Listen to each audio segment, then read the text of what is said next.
The women provided for Jesus and his disciples out of their means. லூக்கா 8:3. தங்கள் உடைமைகளை கொண்டு அவருக்கு பணிவிடை செய்து வந்தார்கள். இது கிறிஸ்து வழங்கும் வாழ்வு தரும் நற்செய்தி. கிறிஸ்துவே உமக்கு புகழ். கிரேசுல் அன்பார்ந்த சகோதர சகோதரின் அன்பார்ந்த பிள்ளைகளே, அன்பார்ந்த தொலைக்காட்சி விசுவாசிகளே, மேரி மேக்டலன், not she with traitorous kiss her Saviour's tongue, not she denied him with unholy tongue, she while apostles shrank could danger brave, last at his cross and earliest at his grave. E.S. Barrett.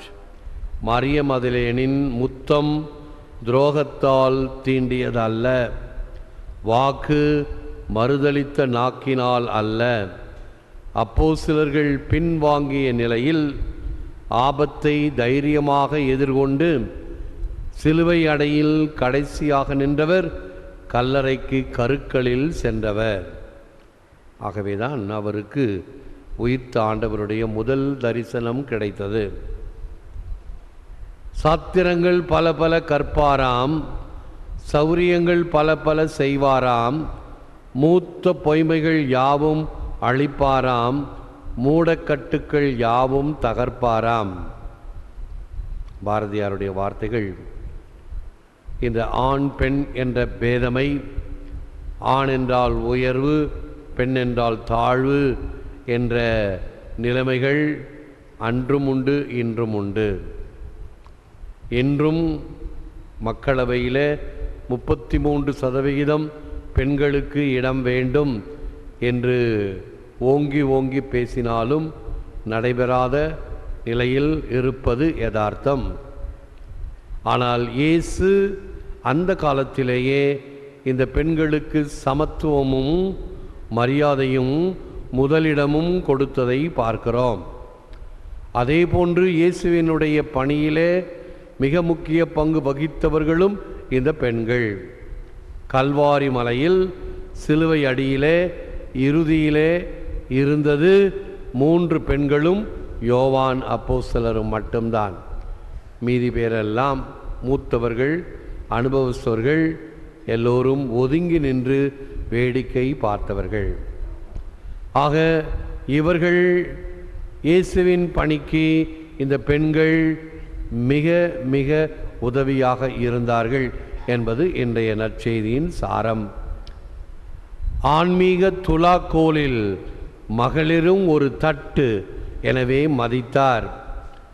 கவைக்குதவாதது என்று கருதப்பட்ட பெண்மைக்கு அவை கௌரவம் அளித்தவர் அவர்.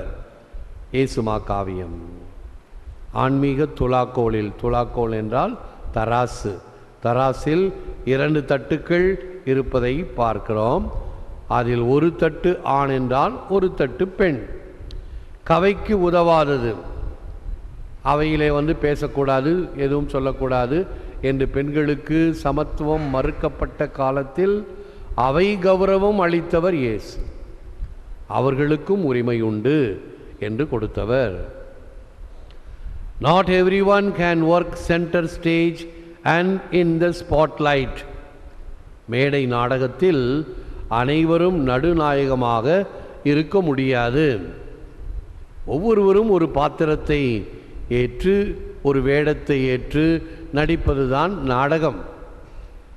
அது சாதாரண வேடமாக இருக்கலாம், அல்லது அந்த நாடகத்தினுடைய தலைமை பாத்திரமாக இருக்கலாம், முதன்மை பாத்திரமாக இருக்கலாம், இறுதி பாத்திரமாக இருக்கலாம், மிக சிறிய நேரத்தில் வரக்கூடிய ஒரு காட்சியை தரக்கூடிய பாத்திரமாகவும் இருக்கலாம். ஆனால் அவர்களும் சேர்ந்துதான் ஒரு நாடகம். இவ்வாறு இயேசுவினுடைய மீட்பு பணியிலே அப்போஸ்தலர்கள் முன்னணியில் இருந்தாலும் பின்னணியில் இருந்து அவர்களை தாங்கியவர்கள் இந்த பெண்கள். ஆகவே பழமொழி நமக்கு தெரியும், every success has got a woman behind என்று சொல்லுவார்கள். ஒவ்வொரு வெற்றிக்கும் பின்னால் ஒரு பெண் இருக்கிறார். அது நிச்சயமாக அந்த செயலை தாங்கக்கூடியவராக இருக்கக்கூடும். இந்த வகையில் இயேசு ஒரு மிகப்பெரிய சவாலை சந்தித்து மற்றவர்கள் என்ன சொன்னாலும் சரி, எது சரியோ அதை செய்கிறார். இது இந்த காலத்துக்கு ஒத்து வராது என்பதுதான் இந்த பரிசேயர்கள், சதுசேயர்கள், தலைவர்கள், மத குருக்கள் எல்லோரும் கடைபிடித்து வந்த நேரத்தில் இயேசு இந்த சமத்துவத்தை கொண்டு வந்தார். இப்படிப்பட்ட ஒரு சமத்துவம் இன்றும் தேவை பல வகையில். உதாரணமாக, வீட்டிலே சுத்தம் செய்கின்ற வேலை, தொடப்பம் எடுத்து பெருக்க வேண்டும் என்றால் ஆண் பிள்ளைகள் செய்யக்கூடாது, பெண் பிள்ளைகள் தான் செய்ய வேண்டும். இது என்ன? எல்லோரும் செய்ய வேண்டும். ஆகவே இவர்கள் தான் செய்யும், அவர்கள் செய்யக்கூடாது என்பதெல்லாம் மூடப்பழக்கமும் முட்டாள்தனமும். எல்லோரும் செய்ய வேண்டும் என்ற ஒரு மன உறுதியை நாம் பெற்றிருக்க வேண்டும். ஆகவே ஆண் என்ற பெண் என்ற பேதம் இல்லை, அனைவரும் சமம் என்கின்ற ஒரு சமத்துவத்தை இயேசுவிடமிருந்து நாம் கற்றுக்கொள்ள வேண்டும். இன்று 2000 ஆண்டுகள் கழிந்த பிறகும் இன்னும் மனநிலை மாறாமல் இருப்பதற்கு காரணம் நம்முடைய மனங்கள் இறுகி போனதினால். ஆகவே இந்த கல்வாரி வாக்குகள் வாழ்வாக வேண்டும். வினை தீர்க்கும் மருந்தாக உன்னுடைய வார்த்தைகள் இருக்க வேண்டும் என்று மனமே மனமே இறையோடு பேசு. கடினமான மனம் அல்ல, மாறாக உடைந்த உள்ளத்துடன் இயேசு கூறுகின்ற வார்த்தைகளை, சமத்துவத்தை, சவாலை கடைபிடிக்க நாம் அழைக்கப்படுகிறோம். முழந்தாளிருந்து செபிப்போம். Lord Jesus, set my heart on fire for you, that I may give freely of the gifts, talents and resources you give me for your sake and for the work of the gospel. ஆண்டவராகிய இயேசுவே, M இதயத்தை உமக்கான அன்பினால் பற்றி எரிய செய்தருளும். நீர் எனக்கு கொடையாக கொடுத்த கொடைகள், திறமைகள் மற்றும் எல்லா வகை ஆற்றல்களையும் உமக்காகவும் உம் நற்செய்தி பணிக்காகவும் தாராளமாய் செலவழிப்பேனாக. எல்லாம் வல்லவரே, நல்லவரே, உம்மை போற்றுகிறோம், புகழ்கிறோம், நன்றி கூறுகின்றோம், ஆராதிக்கின்றோம். தேவரிதாமே இந்த நற்கருணையிலே எமக்காக விற்றிருக்கின்றீர். உமக்கு நன்றி, துதி, தோத்திரம், புகழ் உண்டாவதாக. காலங்களின் கோலத்திலே நீர் என்றும் மாறாதவராக இருக்கின்றீர். எத்தகைய சவால் நிறைந்த போதனைகளையும் நீர் தைரியமாக எடுத்து கூறியவர், வழிகாட்டியவர், வாழ்ந்து காட்டியவர், கடைபிடித்தவர். பெண் உரிமைக்கும் பெண் சமத்துவத்திற்கும் உம்முடைய காலத்திலேயே அடிகோலியவர். உம்முடைய இத்தகைய எதிர்நோக்கு சிந்தனை, இத்தகைய தைரியம் நிறைந்த நடைமுறை பாவனைகள் எங்களுக்கும் தாரும்.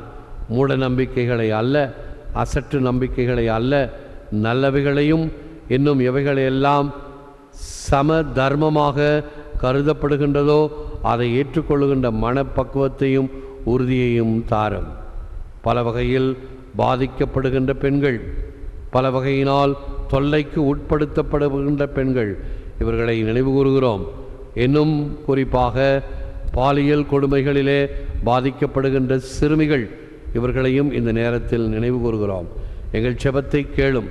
யாருக்கெல்லாம் இந்த ஜெபத்தின் அருள் ஆசீர் தேவைப்படுகிறதோ அவர்களுக்காகவும் ஜெபிக்கின்றோம். உள்நாடு, வெளிநாடு, அருகில் வெகு தொலைவில் என்று ஜெபித்து கொண்டிருக்கிற பல மக்களுக்கும் நீரே அருளும் ஆசீரும் தருவீராக. ஏற்று வரமருளும் இறைவா, காக்கும் கரங்களினால். ஆமேன், ஆமேன்.